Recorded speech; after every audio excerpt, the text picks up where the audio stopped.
Welcome to this edition of Labor Vision. I'm Bob Delaney, Executive Director of the Institute for Labor Studies and Research. Labor Vision, a production of the Institute, focuses on topics of importance to working Rhode Islanders. We hope you enjoy this edition.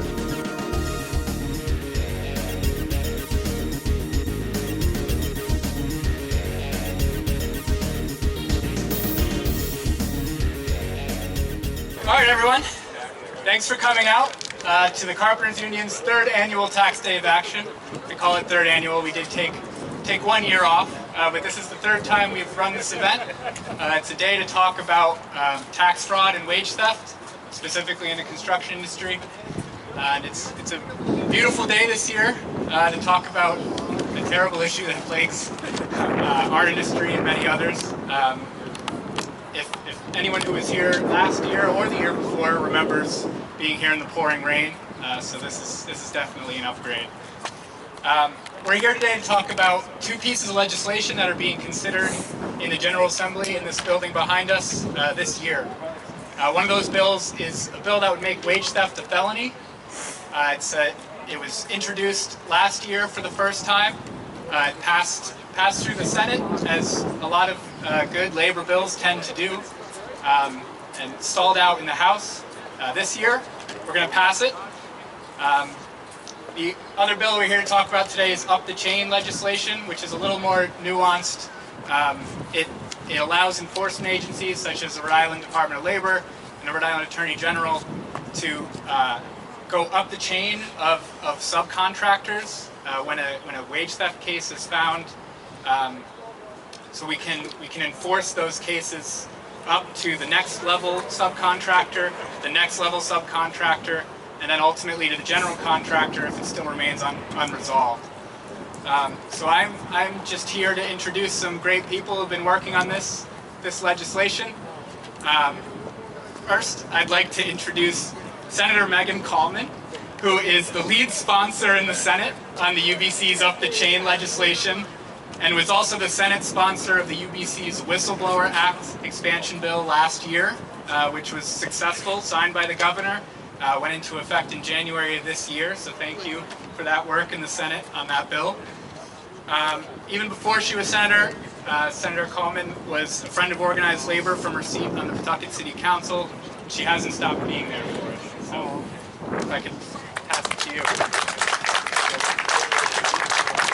Thank you so much. Thank you, everybody. Great to be here. Happy spring. So I'm really proud to sponsor this piece of legislation in the Senate. This is an anti-wage theft measure. The idea is modeled after legislation that was just passed in New York State. We know it works. Exploitation of vulnerable workers and tax fraud is not acceptable anywhere. It is not acceptable in Rhode Island. It is not acceptable anywhere. But a really common way that this occurs is through, quote, chains of subcontractors who are fraudulently misclassifying employees as contractors rather than employees to avoid paying them fully in one way or another. And in these cases, prime contractors who is serving as a specialty subcontractor to a legitimate general contractor is a transient entity when the time comes for workers to get paid. Perhaps they've left the state, they have otherwise avoided their responsibility.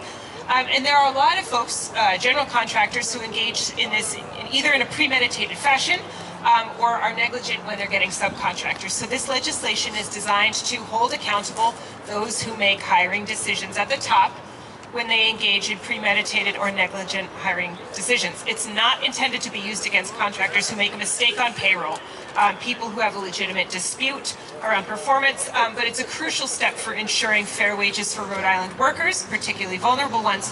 And again, I'm very proud to be the Senate sponsor, so thank you so much.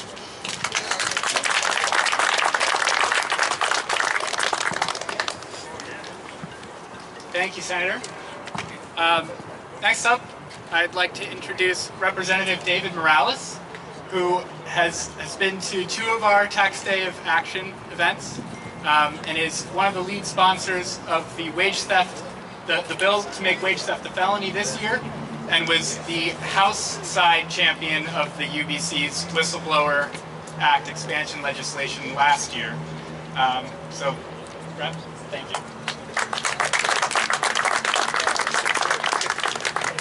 To all of our working people and union members, I do not need to tell you that wage theft is a severe issue. It is a common issue. It is a prevalent issue happening across the region of New England, specifically in Rhode Island, disproportionately affecting the hard-working men and women of our state, especially those involved in the trades. And that is why we've introduced legislation to finally make wage theft a felony. Because for far too often, employers have gotten away with wage theft, with literally stealing wages from their workers. We have the data and the numbers, the evidence that shows that millions of dollars have been stolen from our workers. And that is why we are finally taking the measures to make it a felony, as opposed to the current standards, which is simply just a slap on the wrist and a minor fine. Instead, we are going to ensure that we deter wage theft from ever happening in the first place. And it is because of the constant advocacies and the unfortunate lived experience of our workers that we are making it happen this year. Alongside the support of the Attorney General's office and the Department of Labor and Training, we are finally in a position to tell the leadership within our state house that now is the time that wage theft be treated as a felony, because whether it is a significant fine or even potential incarceration, employers must be held fairly accountable to our workers and to our communities. So for that, I want to say thank you again for Local 330 and all of the respective unions and workers for coming together on this tax day to send a clear message to any employer who has ever committed wage theft, wage fraud, that you will be held accountable. Thank you. Yeah!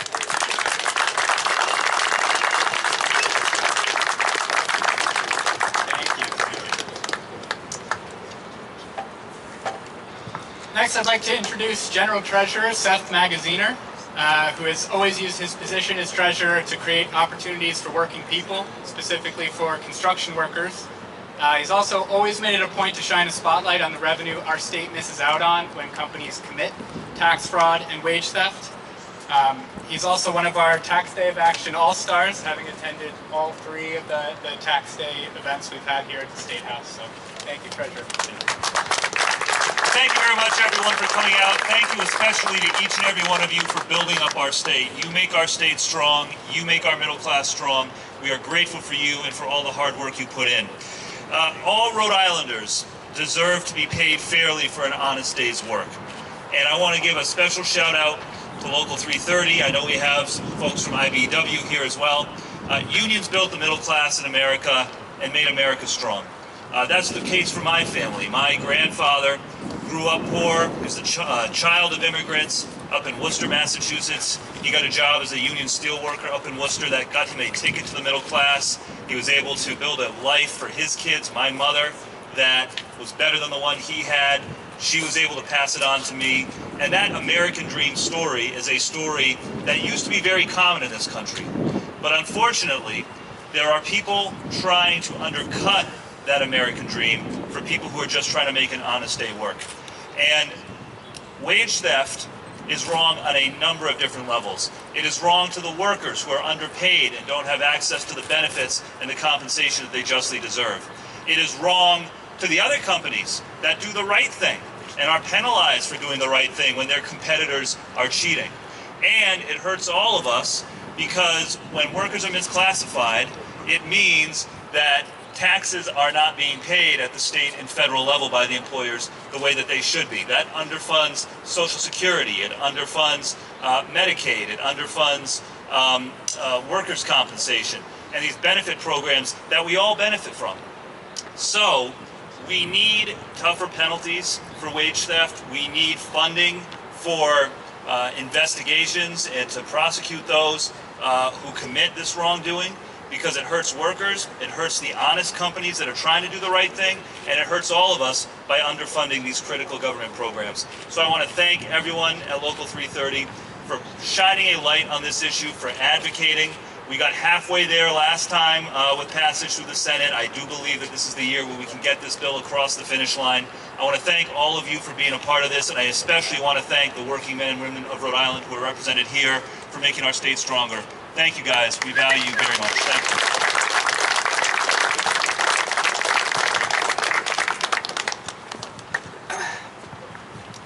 you. Another Tax Day All-Star I'd like to introduce Secretary of State Nellie Gorbea, who's done everything possible from her position as Secretary of State to make business and corporate information more transparent and accessible, which has made it easier for us to build cases against these sometimes, frankly, shell companies that are often the perpetrators of tax fraud and wage theft. So, Secretary Gorbea, thank you. Thank you so much. Good afternoon. It's great to see you all here, the working people that make up Rhode Island, that build the state that we're in. And thank you. And I'm pleased to be here. I'm sorry I missed some of the words, so I may actually repeat some of the stuff, but it's worth repeating, right? Yeah. Sorry, I'm supposed to be looking this way, but it's sorry for my back. Anyway, it's wonderful to be here. Thank you, Local 330, for organizing this. Thank you for the carpenters. Thank you for all the union members. This is important. Wage theft is wrong. It's very simple. So when we pass laws, we need to think about sort of what is it that we're trying to do here. We're trying to make sure that working family members are able to have a living wage, that we make sure that the companies that are doing the right thing are celebrated and are acknowledged for doing the right thing, but that the ones that are doing the wrong thing, we can go after them. And you need laws on the books to do that. We're on the cusp of a lot of great union jobs being created in this state. We have a whole new sector of the economy that's happening that's going to be dealing with climate change, that's going to be rebuilding our schools.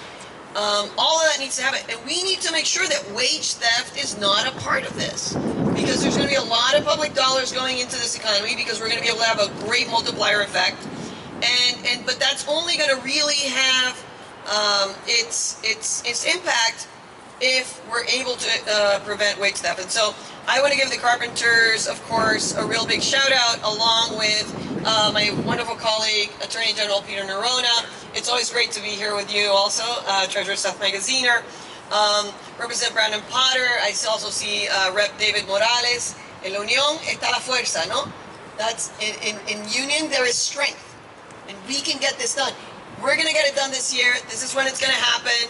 And thanks also to DLT Matt Weldon for being here as well, and for being supportive and being an agent of change, because we need agents of change everywhere in our state government. So thank you so much. And I look forward to standing by with you and hopefully finally getting it done this year and having a big party. Right? Good. We're going to do it. When are we going to do it?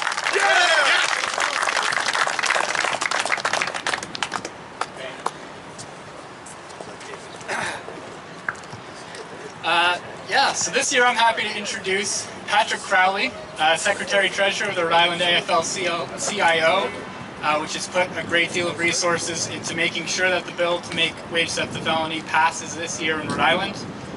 Pat, in his position with the AFL and in general, has been fierce in his advocacy for workers and for the passage of this bill in general. And when it passes this year, a lot of that will be on his shoulders. So, Pat. Thank you, Ben, for those kind words.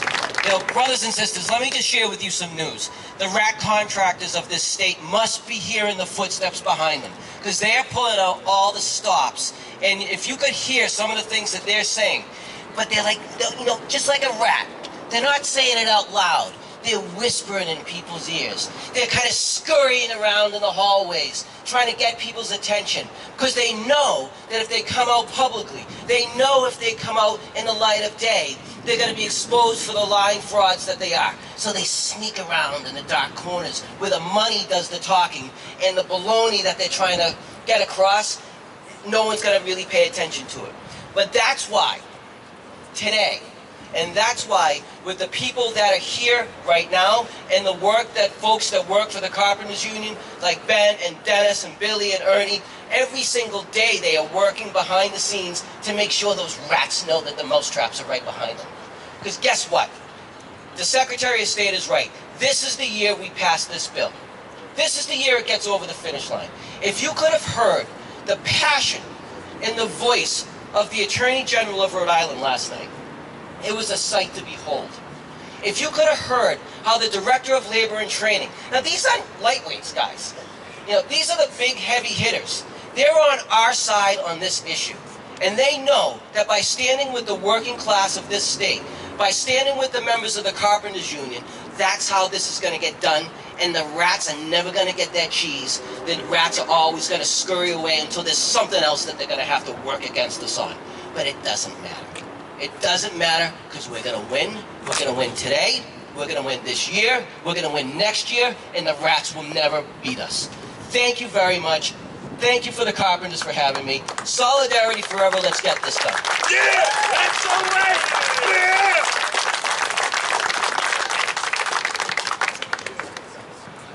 Yeah, we probably didn't need the PA for that one. My last introduction of the afternoon really doesn't need a ton of introduction here, but I'm going to do it anyway. Ernie Bellows, our union brother, our lead organizer, and the person who's been keeping the labor enforcement agencies in Rhode Island and Massachusetts busy. Besides working on the enforcement side of the equation, Ernie's been working with the Carpenters Union to pass legislation and city ordinances like the Providence TSA Reform Ordinance, last year's Whistleblower Act expansion bill, and this year, up the chain legislation and the wage theft bill. So, Ernie? Thank you. Thanks everybody for coming out today. So, as part of my duties is to go out onto construction sites, open shop construction sites on a daily basis. I run into workers who are afraid to speak to me because they're not sure if I'm with a government agency. They're afraid to speak to me because their employer might be around the corner. They live in fear, constant fear. Now these are people that are just, they put on their tool belt, go to work, expect at the end of the week that there's going to be a paycheck there for them, something for them to provide for their family. And I hear these horror stories on the jobs, how, you know, they worked 70 hours, but the boss said he's got to cut a couple hours for this and a couple hours for the truck that come in, and next thing you know, he's got a 50-hour paycheck, and it's all for straight time. So as we know, after 40 hours, you're supposed to be paid time and a half. So that's wage theft as well. It comes in various forms. Everybody thinks it's, you know, you pull a gun out on somebody and that's theft. No, theft can be done on in different ways on different levels. And, you know, we had a case here in Rhode Island where a young mother, mother of 3, was working on a job at a storage facility, building a storage facility in Johnston. And she got on site, she worked for a few days, and while working, putting on some drywall on the exterior of the building, a sheet of drywall fell on her, hit her in the leg, broke her knee. One of the workers brought her to the hospital. She gets to the hospital, said, "Who are you working for?" She gives them the information. They treat her. Next day she calls, tells them she needs to go on workman's comp, tells them that, you know, she needs her paycheck, and she's promptly told that, "We don't know what you're talking about. You didn't work for us. You worked for the sub to the sub to the sub. Go deal with Corona Brothers." So there's got to be accountability when we talk about up the chain, but also there's got to be accountability on the individual that tells them, "You don't work for us and you're not getting a check from us, let alone, you know, your workman's comp that you're entitled to through law." So this is what we're dealing with. And the Attorney General can't chase them out of the state right now. As soon as they cross the border into Massachusetts or Connecticut or Vermont and New Hampshire or Texas, wherever they end up going, there's no stick for the Attorney General to go get them, bring them back and prosecute them. So these people are left without being able to provide for their families, without being able to pay for their rent, keep a roof over their children's heads. And it's a serious issue. It's an issue that every one of you carpenters should be calling your representatives and telling them that this is important to us as working families. And there has to be a change made. And it has to happen now. Because this bill has come up before and it's failed. It shouldn't fail. It should go through. It's for the better good of the community. Thank you very much. Okay, so Matt Weldon, Director of Department of Labor and Training, is here today with us. And he's been an advocate for us, definitely an enforcer for us. A drop of a hat, pick up the phone, make a phone call, say there's an issue on this job, and very, I apologize, very promptly, investigators are on site investigating what we alleged. And that's big for us because we don't get that in every state in New England. So when we have the Attorney General and the Department of Labor on our side fighting for us every day, it's a great thing. And with no further ado.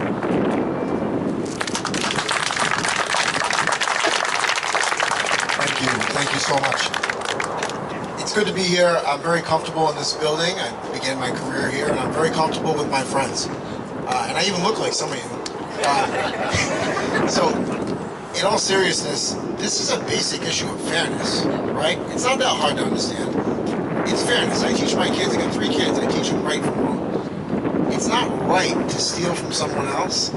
It's not right to rob them of their dignity that they've earned by the paycheck that is coming to them and you take it away. It's so simple. And last year I said, look around and you see some of the projects around here we had a lot of issues with. That remains true. And coming in the future is so much work. You know, through the schools and everything else that's going to happen. Our job is to be a committed partner and to go out and make sure that people are playing by the rules. Because it's fair to you, it's fair to your children, it's fair to the contractors that play by the rules. It's just a simple issue of fairness. And I implore you to look around at some of the people that are here today, your General Treasurer, your Secretary of State, your Attorney General, the Senator, and the Rep, your union brothers and sisters. You're in a great state. You can't say that everywhere. It's my job to be responsive, so I appreciate that, but I'm a public servant. I'm here to serve you. But these people are exceptional leaders, and the Attorney General this year in particular has really led the charge on something that is so hard to understand why it's not moving forward. You know what it takes in this building? This is my 23rd session in this building. And what it takes sometimes is a fight. And I don't think you guys are afraid of a fight, right? No! All right, and I'm not either, and I've been doing it. So we're proud to support that bill. Governor McKee submitted a letter to support that bill. The Attorney General is leading the charge to get that bill passed. It's absolutely a pleasure to work with all of you, and we're going to continue the fight until there is justice for all on every work site in Rhode Island. So thank you very much.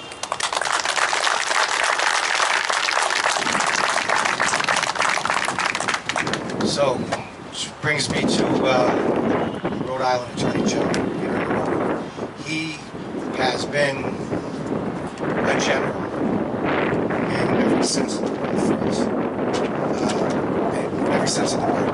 He has called meetings together that I haven't seen in anywhere else in New England, where he brings labor together, and he wants to know our concerns and how we can address these issues and how we can pass legislation that's going to stop this from happening. Because I use this saying, and it's kind of, people don't like to hear it, but I've said over and over, if we have one public hanging where we get one general contractor who's actually found guilty of wage theft, it's going to send a message to the community, through the construction community. And they're going to think twice about stealing people's wages. And he's just been incredible. And no further ado, Peter. Thank you, Ernie, and thanks, guys. Great to be with you. I first learned about this issue when I was running for office from Ernie and the other members of the Carpenters who were in that room with me 4 years ago. And we were talking about the issues that are facing working men and women.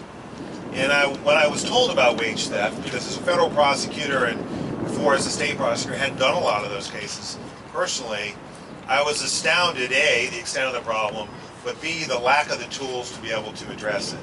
This legislation is about giving us the tools to address one of the most fundamental issues of fairness that I've seen as a prosecutor in 25 years, state and federal. And it's, you know, it's nowhere near as complicated as some would make it out to be. In fact, it's really simple.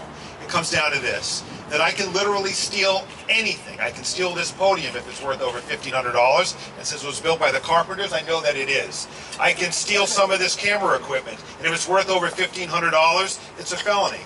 But if I steal somebody's hard-earned wages in any amount, $5,000, $10,000, $15,000, and these are not hypotheticals, these are cases that we have seen, it is a misdemeanor, and that is just not right. That is not what justice is. It is wrong, and we need to fix the problem. And it is not complicated. Now, there are those who will try to complicate it, During testimony last night, what did we keep hearing? Well, what about the situation where it's an innocent mistake? What about a real dispute or argument between a worker and the employer as to whether the worker is owed those wages? That's not what we're talking about. That's no different from any criminal case. The law requires that employers pay their workers the wages they've earned. The law requires that employers not misclassify workers as independent contractors to mess with them and to get an unfair advantage against businesses that are doing it the right way. That's what the law already requires. What it doesn't require is a meaningful penalty. So we're not talking about making the conduct different, we're talking about making the penalty different. So please, spare me the arguments that we don't know the difference between a crime and a non-crime. We do that every single day. We do it 5,000 times a year. That's exactly what we're trained to do, and we do it really well. Let's focus on what the real issue is. And the real issue is there's a lack of will in some quarters to protect the wages of working men and women, and that's just wrong.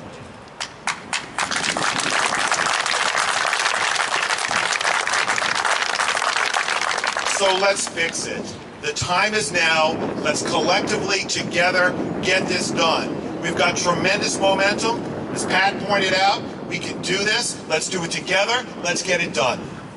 Thank you very much.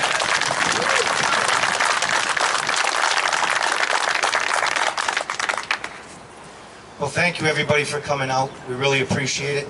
This is something that is very near and dear to the working families of our union and of the community. Again, go out there, make the phone calls, call your legislators, tell them that this is important, that this needs to pass. It's the right thing to do, and that's what they're supposed to do, the right thing. Not the politically right thing to do, the right thing to do.